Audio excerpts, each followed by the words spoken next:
Good morning, everyone. Happy Tuesday. Happy Victory Tuesday as your Pittsburgh Steelers have won a game. They have defeated the New Orleans Saints 20-10. They have bumped their record to 3-6 as they get ready for a divisional game against the Cincinnati Bengals. And Jeremy Hritz, that's me. I'm here alongside the Jim Wexell. I got to point the other way, that way. We're here to talk all about it. Jim, how are you doing today? I'm good. It's my birthday. I'm doing real good. Happy birthday. Thanks, man. Any big plans for this evening? Well, I get up so early that my big plans are probably over. I read a great book, was listening to some Ryan Bingham. I'm good. Yeah, I got work today and then dinner with parents, Yeah. Awesome. Well, hey, I hope you have an amazing day. I'm going to be sending positive vibes out your way on the western part of the state, out here from the east side. So all the listeners and viewers out there, make sure you give Jim some birthday wishes. No, it's okay. It's okay. Just have a nice day, everybody. Yeah. Jeremy, it was a great day Sunday, wasn't it? It was a I was sitting next to one of the guys complaining in the press box about what a dull game between nothing teams it was. And I said, Will, you just watched the 2-6 team become a 3-6 team. Yeah. What can be more exciting? Hey, they'll take the W's any way they can get them. And Jim, let's jump right in here. Coming off the bye week, it wasn't a inspiring first 8 games to say the least. And rookie quarterback trying to find his way, a running game that was struggling, offensive line that had played better, a lot of injuries on defense. They get TJ Watt back. A lot of things went right this game. It wasn't a stellar performance, but let's talk about it. How did the Steelers right the ship and get back to winning? Well, the Saints are really bad. But, no, running the ball and run defense. It's so exciting to see those foundational pillars appear, and that's the beginning of where it all begins. You want to look at the run defense. I was watching some tape this morning, and I was really impressed by Ogunjobi. There were some key plays, the 3rd and 1, the 4th and 1. Of course, Cam Hayward. But I mean, playing and TJ, of course, but playing with TJ and Cam, the 2 superstars on defense, are the 2 Charlotte boys. I don't know if there are any other University of Charlotte players in the NFL besides Alex Highsmith and Larry Ogunjobi. Yeah. Those 2 were outstanding. I know they're not getting any pub because TJ came back and Cam did the speaking, and Cam was always really good. He talked about the run defense, but Ogunjobi and Highsmith are 2 good players, and they're both Charlotte boys. And in the secondary, Minka's gone. Who steps up? Casey. That pick of his was fantastic. It really sent a spark and clinched the game for the most part. They took it down and scored a TD. And the other guy, Levi Wallace, key pass breakup, and that interception he ripped from the hand. I don't know who the receiver was, but it was a go route. Yeah. And he ripped that ball from the hands. And I couldn't help but think if he was playing for the Bills, that great catch by Jefferson would not have been made because Levi played for the Bills last year, right? and Levi's a guy that everyone keeps trying to replace. He was a walk-on at Alabama. His athletic ability doesn't seem bad, but it's not a classic NFL corner. And but man, he makes some good plays, and he stepped in a reserve role for I don't know if he's the reserve to Ahkello Witherspoon anymore, but Ahkello Witherspoon's been hurt, and Yeah. Levi steps in, and the former Bill cornerback ripped the ball from the hands of that receiver on the same play that Justin Jefferson provided a win for the Vikings over the Bills with the best catch of the year. Yeah. Levi Wallace would not have had any of that. Maybe he can coach up Minka, because Minka's had a few plays this year where he was competing for the ball but didn't come down with it. But talking about that rushing defense, Jim, just looking at the stats here, 15 carries by New Orleans, 29 yards, 1.9 yards per carry, which is it's abysmal to say the least. But they were getting it done. And then and talking about that pass coverage, I think you can't underestimate what TJ Watt's return did. Not saying he had an out of this world game, but in terms of the coverage, and I wouldn't say the pressure was coming from Watt, but I think it maybe took some of the pressure off Highsmith, and Highsmith seemed like he was getting some pressure in there. Yeah. As far as the run defense, Alvin Kamara is a good back, and Taysom Hill is a good quarterback. And Cam Hayward pointed this out. There was one play, he said it was 10 yards. Kamara actually made a 13-yard gain. It's their big run of the day. And Hayward's applauding that play because TJ hit Taysom Hill. It was his option to keep or hand off. He saw TJ coming, and TJ, instead of going after the running back, hit Hill.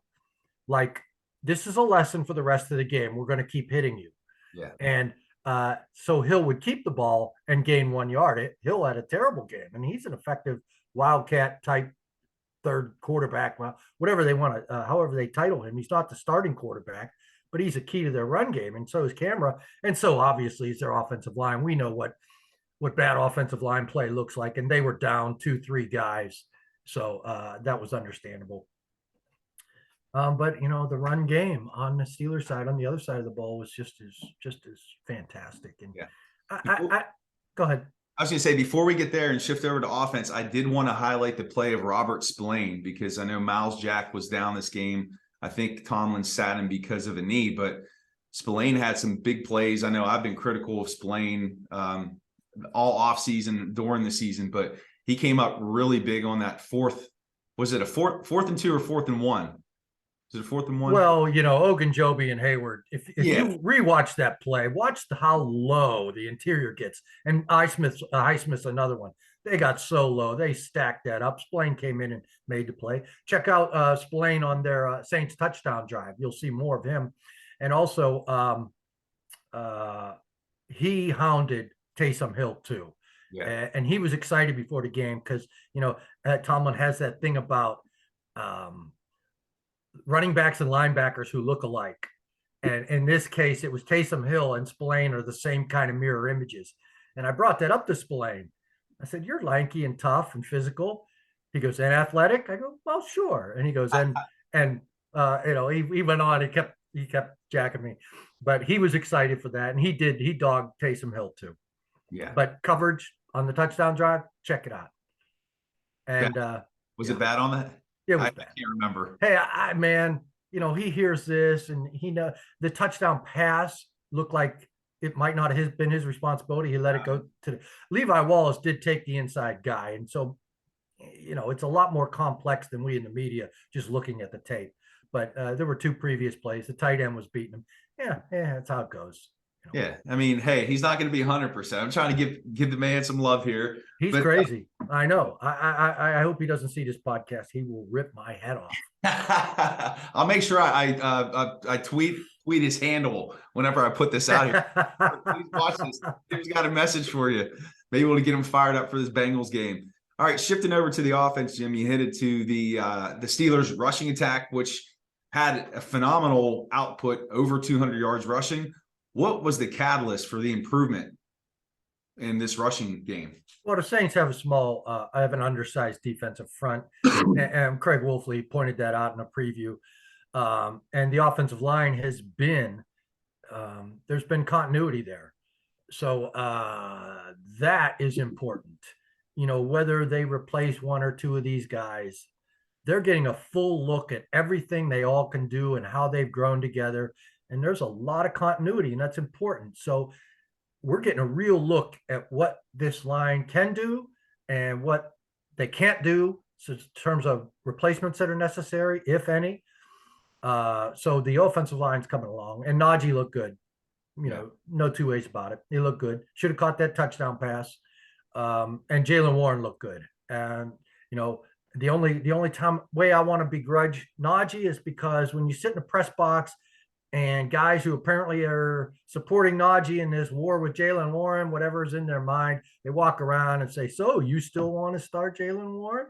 Like they didn't watch the previous 8 games. I mean, so that makes you say, I hope they tackle Najee and shut this guy up. But I don't want to get involved in that game. I try to keep ego out of it.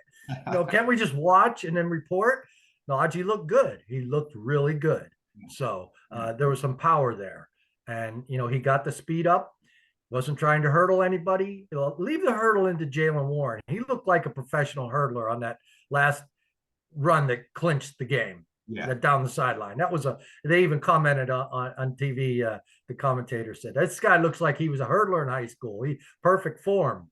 So, Najee should continue to run people over as he did in this past game.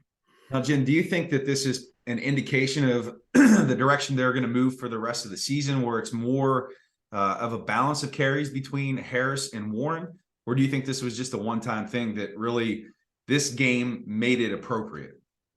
They're both playing well. Whatever you're doing, I see no reason to cut back on either. I mean, how many carries did they have?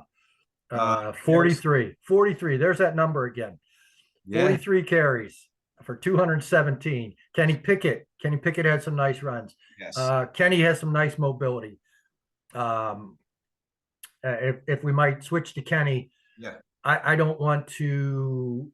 Let's see, his passing. He had a 79.7. I made the comparison in my notes column to Jim McMahon because he has the it factor, and Jim McMahon also was 3-4 in his rookie season as a starting quarterback, 82 Bears, and they realized then they've got to fix their lines, and they never really did fix their secondary. They didn't need a secondary by 1985, but they fixed their lines, and in 82 they were a losing team, fired the coach, and Jim McMahon was that kind of savvy, tough, gritty, real seer back there. And I see Kenny Pickett doing all. I've been trying to find a comp for him, and I the Bears were my favorite team growing up, and they were still my favorite team in the 80s, and McMahon was my favorite quarterback of all time.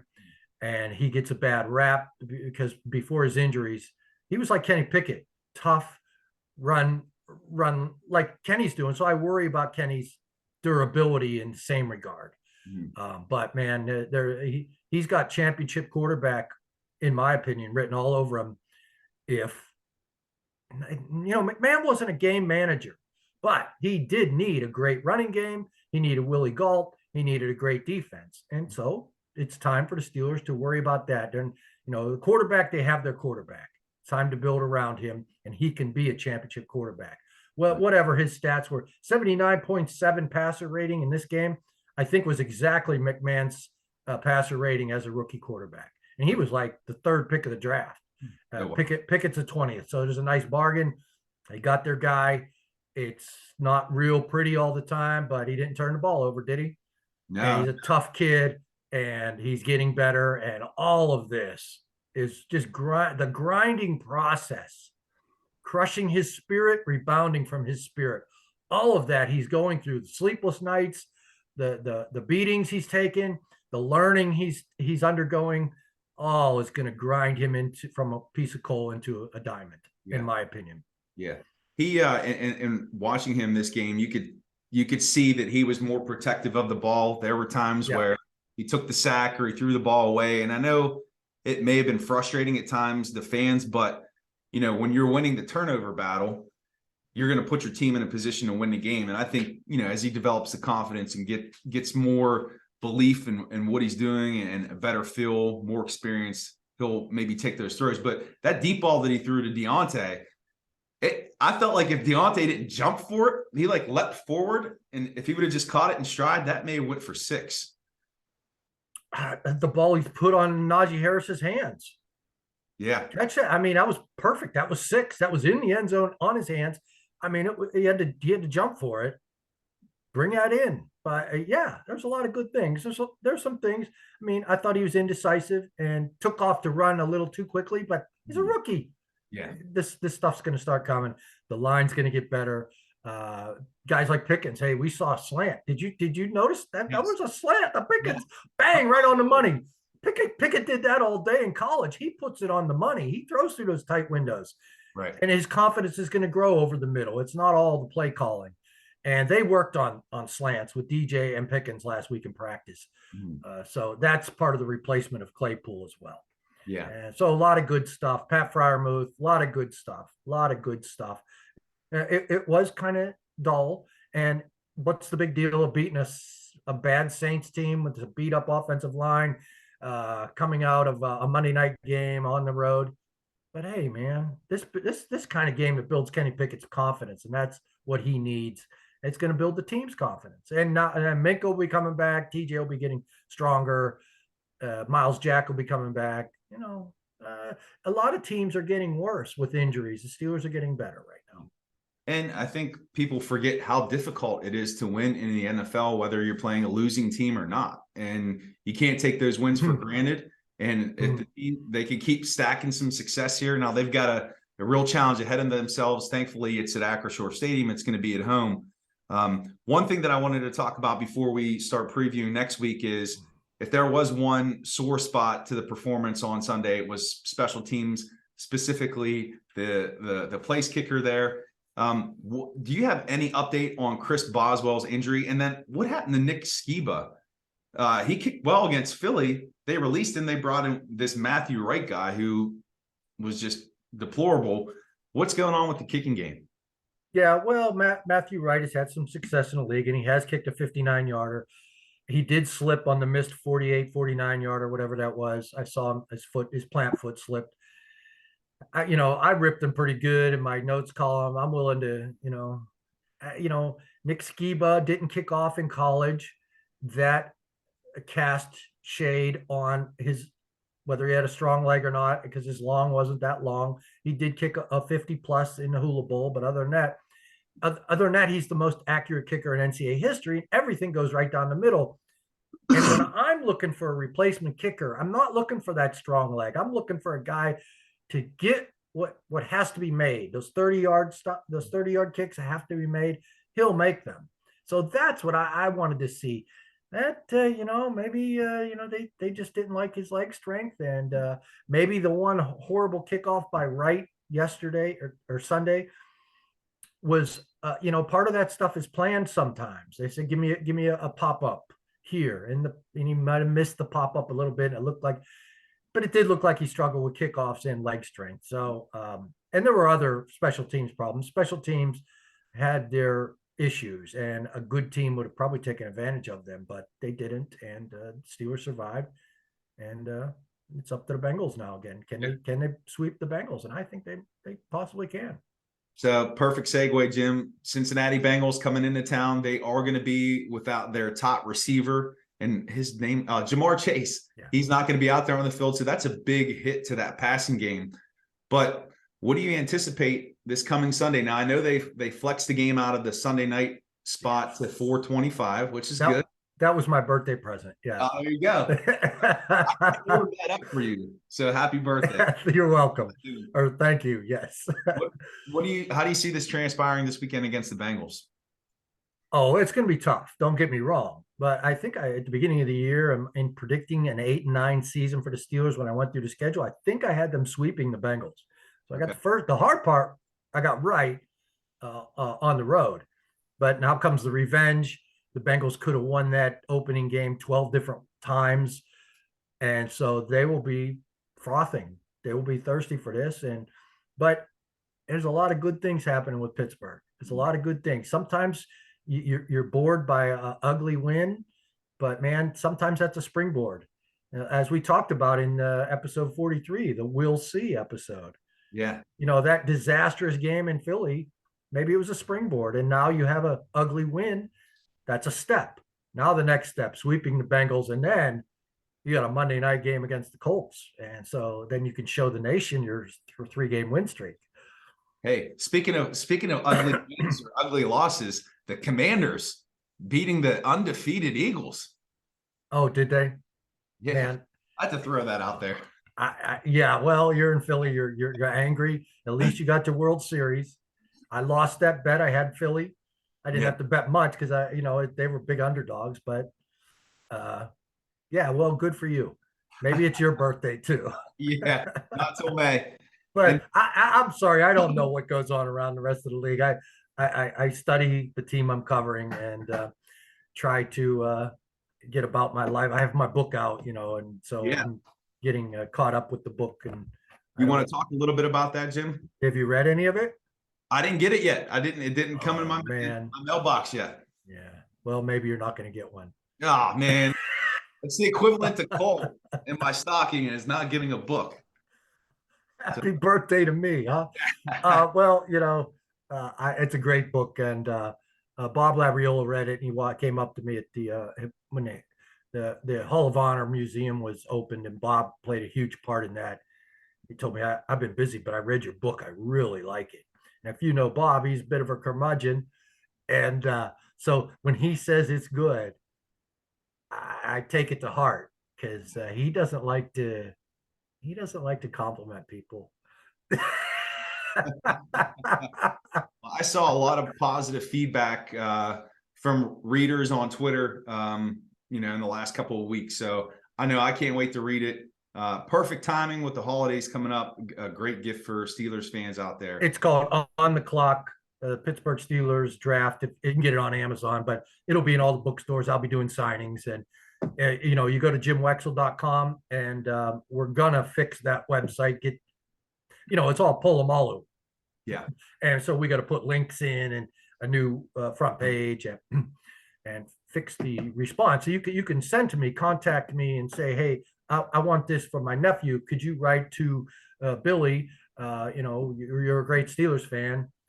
Enjoy the book, and I can do that. Personal transcribe. What's the word? It's not transcribe. Personal inscription, not transcription.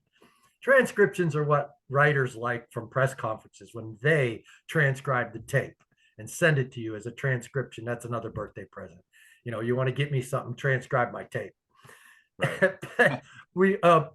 Speaking of which, transcribing tape. Let's get off my book. You can get Christmas presents with that book. It's a really good book. Really is. It's a storytelling book of all the great players in Steelers history put in storytelling form and how and why the Steelers drafted them and how they got about it. But I talked to Heath Miller. He was inducted into Hall of Honor. And I talked to Louis Lips. Both those guys were available before the game. I'm working on new book projects. And just, Heath Miller, the Troy Polamalu, I would always say because we would always go up to Troy, man, you're so humble. He's like, the most humble person in this locker room is Heath Miller. I'm like, what? Yeah, Heath is naturally humble. I have to work at it. What do you mean work at it? He goes, I don't really like people as much. He didn't say those words, but that's how it is.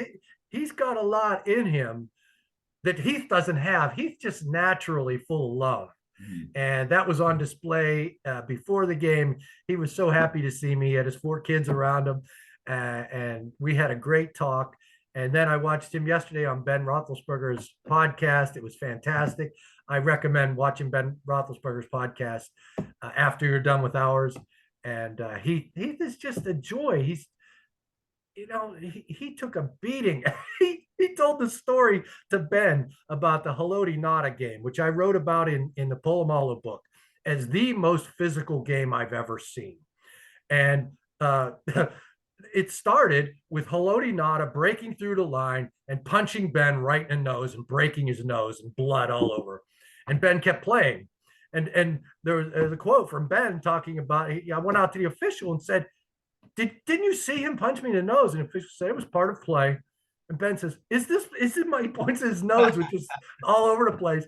Is this part of play? Do you see this blood? Is that just naturally part of play? And so that was the start of one of the most physical Ravens Steelers, the most physical Ravens. I think it was 2007. And he got a brutal concussion in that game. And he was out the next week. And so Ben was telling Heath stories on his podcast. And the host says, Heath, why don't you tell us a Ben story? And Heath goes, I can't really remember what year it was or whether we won or lost or how the game went. I just remember Haloti Ngata punching Ben in the nose and getting in the huddle. And Ben reads the play, and I look up and I went, oh, I just looked at his nose and I was grossed out. And Ben's like, thanks a lot, Heath. What's the matter? Your nose, man.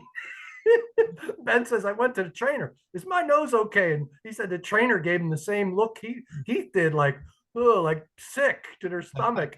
And the trainer said, you're okay. Oh, he could play with it, but he had to have surgery after it was over. And Ben didn't know until he looked in the mirror how bad it was, but he kept playing. But anyway, he got a concussion that game. Brutal blast. It might have been Ed Reed. Who knows what it was, but that's why he couldn't remember any of it. He forgot he had a concussion that game, and that's why I couldn't remember the score. I can't remember what happened, but beautifully told story by Heath, even though he was concussed severely.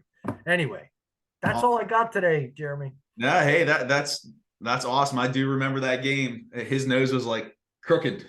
That was a hell of a game. Hell of a game. All right. Well, hey, I will put the information, listeners, about Jim's new book. It's on the clock, correct? On the clock. Yeah. On the clock. Put a link to Amazon if you can. I don't know if you can do that or not. Yep. I'll put the link in there. So make sure you check that out. And that's going to do it for episode number 44 of the Still City Insider podcast. We will be back next week talking about a Steelers W over the Bengals. Jim said it. So it's going to happen. In the meantime, you can check out Jim's work at the Still City Insider. Give him a follow on Twitter at Jim Wexell. You can check out my work at thestillstudy.com and give me a follow at Still Study. But in between now and next week, have a phenomenal weekend and happy birthday, Jim. Thanks, Jeremy. Have a great day. Take care.